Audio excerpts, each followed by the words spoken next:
ভিডিওর কন্টেন্ট না পেয়ে আজকে আমি একটা ছোট্ট করে মিনি ব্লগ করব।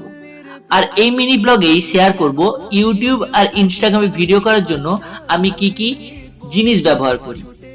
প্রথমে আছে একটা আয়না, তার পাশে আছে একটা রিং লাইট, আর ব্যাকগ্রাউন্ড ইউজ করার জন্য আমি টুনি বাল্ব ইউজ করি, রিয়েলমি 9 প্রো ফোন ইউজ করি, আর ইউটিউবের ভয়েস দেওয়ার জন্য আমি একটা ওটিজি মাইকের ব্যবহার করি। তো এটা পারচেজ করতে গেলে তোমরা ফ্লিপকার্টে ওটিজি মাইক বলে সার্চ করবে, তো অবশ্যই পেয়ে যাবে। আর এটার দাম হচ্ছে 1200 টাকার মতো। আমি আরো 3টে ফোন ইউজ করি, তো তার মধ্যে 3টে ফোনের মধ্যে একটা নর্মাল ইউজ করি আমি, তার মধ্যে আরেকটা ফোন হচ্ছে যেটা ভিডিওর জন্য বেশি ইউজ করি, রিয়েলমি 12 প্রো, আর একটা নার্জো 30। এই দুটো হচ্ছে আমার বন্ধুর ফোন, আর এই যে মোটোটা দেখতে পাচ্ছ এটা আমার ফোন। তো ভিডিওটা কেমন লাগলো অবশ্যই কমেন্ট করে জানাবে, পেজটা অবশ্যই ফলো করে দিও, আর ইউটিউব থেকে দেখে থাকলে সাবস্ক্রাইব করে দিও। তো টাটা বাই বাই, আজকের মিনি ব্লগটা এই পর্যন্ত।